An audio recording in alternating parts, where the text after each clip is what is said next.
Ladies and gentlemen, this is ghostx. Welcome back to another video of the channel, and happy Valentine's Day, everybody. I hope you guys are having a great time with your loved ones. Today, actually, we're going to be talking about one of the best strategies, in my opinion, that you can do on the Tomb map, especially during this weekend, because we do have double XP event going on for Valentine's Day. As bonus content as well, I'm going to show you how to get the golden armor really easy if you are playing solo. So don't forget to drop a like, subscribe to the channel, and let's get started. So today, I will be using the GS45 pistol with akimbo and rapid fire attachments, and as you know, when you pack a punch it, the ammo becomes explosive. I won't be doing the ice staff today because this strategy will be completely staff free, if you know what I mean. I know it's going to be a little bit weird, especially in the first few rounds, because, you know, having the GS45 and trying to kind of get rid of all zombies, especially when you have the rampage inducer on, it will be a little bit of too much work, to be honest with you. I mean, this map is different because we could have been, you know, came in here with a different weapon just to get the first few rounds on, and then we buy the pistol from the wall. But this map doesn't have the pistol, as a wall buy, so that's the problem. Regardless, we'll go ahead and spend a few rounds over here, collect some essence, get some salvage, and then we'll open up all the gates or like the doors, you know, try to get some perks and then get to the pack punch area. Once we pack a punch, this pistol probably will be ready then for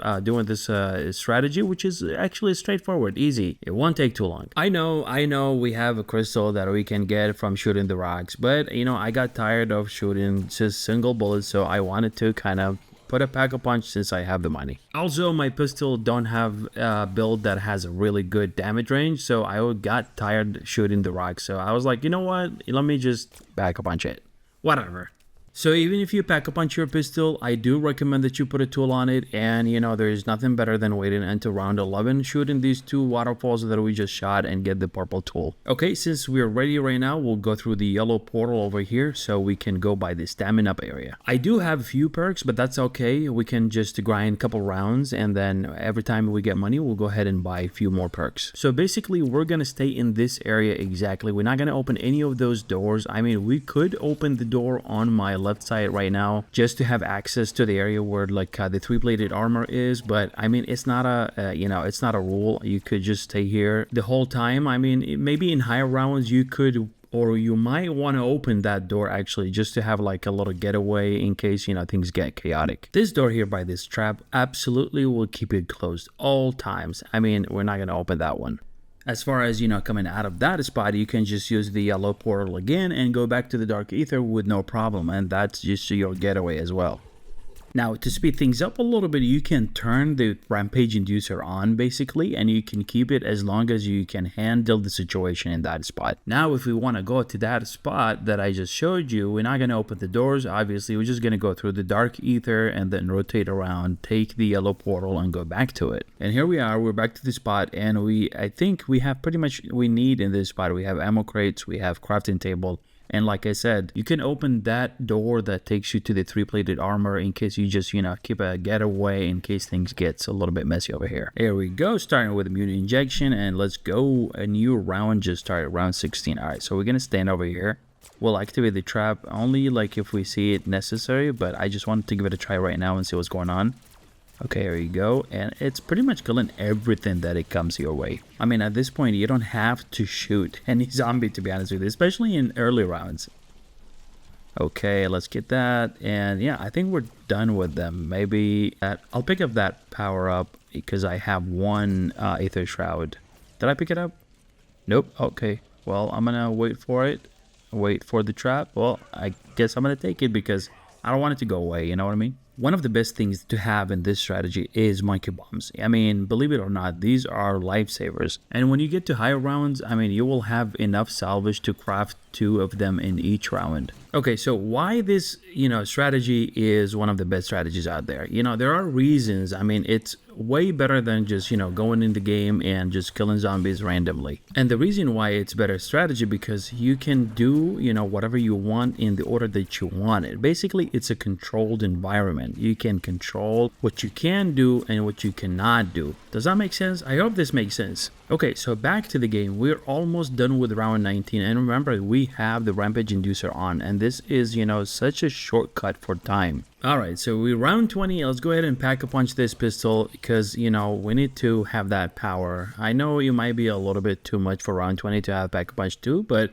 you know what, we have the essence, let's do it. And also we'll go ahead and skip a few rounds because I want to show you guys more stuff on how do you control your environment, like I said earlier. Okay, so we're round 24 and we'll go ahead and stand over here, try to shoot as many zombies as we can before we turn, you know, this trap on. The trap has limited time, so if you were like in early rounds, I would say before round 38 or 37, then you can, you know, you can definitely use it at the beginning of the round. But like if you're in higher rounds above 45, I would kind of, you know, use monkey bombs, use your pistol, and if you see things getting a little bit crazy, then, or maybe toward like the middle of the round, then you can come in and turn the trap on. Okay, so it looks like my kid just distracted me and I kind of lost my chain of thoughts, but I mean, I'm sorry and I apologize if you hear, you know, a little bit of a background noise. He's watching a little bit of YouTube over here next to me. Okay, so around 32, and I think it's time to turn off this rampage inducer. I mean, if you could do it, you know, more than 32, that would be great. It really, you know, saves you a lot of time and gets you to that prestige or XP farm, or whatever you want to do in no time.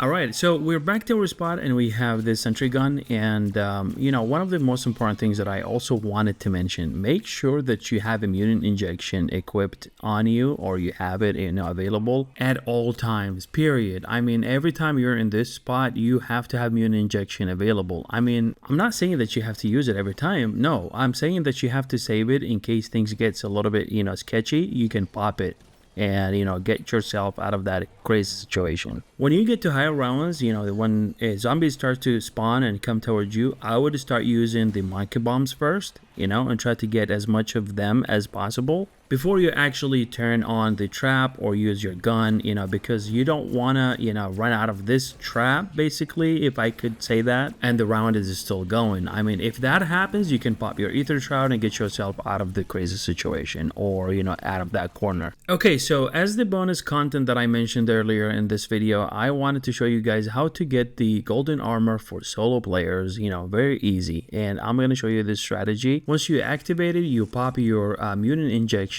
and things will be just as smooth as you could imagine it to be. Here we go, and I have only 2 mimics for some reason. I don't know why, but around 42, only 2 mimics spawned from this location. Despite that, I mean, regardless of the number of the elites or specials that spawn, you know, the first one that you kill, the other one's health will go down significantly faster. And yes, mutant injections still work, but you have to time it exactly at the time of you activating the blood sacrifice for the golden armor. I do recommend that you turn on the sacrifice or the, you know, this quest, you know, when you have, you know, few zombies left in the round. It makes sense that you don't turn it on when you have the full round, you know, beginning of the wave. Same exact thing, we're going to use it for the second part of the quest, and you're going to time the mutant injection, you know, activation with the activation of the quest. And like I said earlier, you have to focus your fire on one special zombie. Once you kill that one, the other ones, look at that, the other ones, you just, you know, disappear. And here we go, we have the golden armor being formed as we speak, and I've never seen it this easy ever before, to be honest with you. Alright guys, so round 44, and I don't have monkey bombs. I mean, I could craft them, but I'm just gonna use my lethals for now. And there you go, this trap is just doing crazy amount of damage to pretty much all zombies. And I have legendary tool, pack a punch of 3, and I have mutant injection just in case, you know, things go weird. Okay, alrighty, that amalgam just disappeared with no problem at all, and I think we're toward like the end of the round, maybe. Second mimic, second shock mimic, and they could be annoying sometimes, to be honest with you. Oh my god, we have a third one.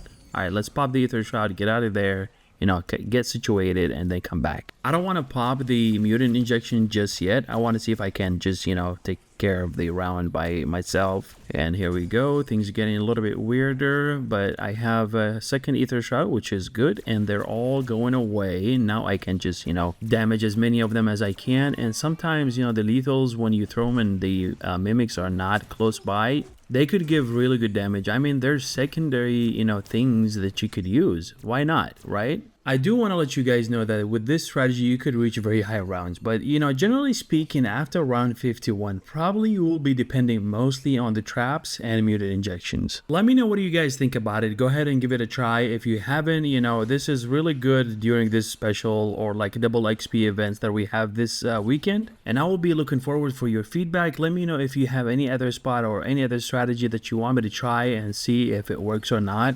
And before I go, I wanted to say thank you guys for all of your support and all the new subscribers and all the Discord members that joined recently. We had close to 400 subscribers this past month, and I'm really grateful for that. See you guys in the next one. Cheers.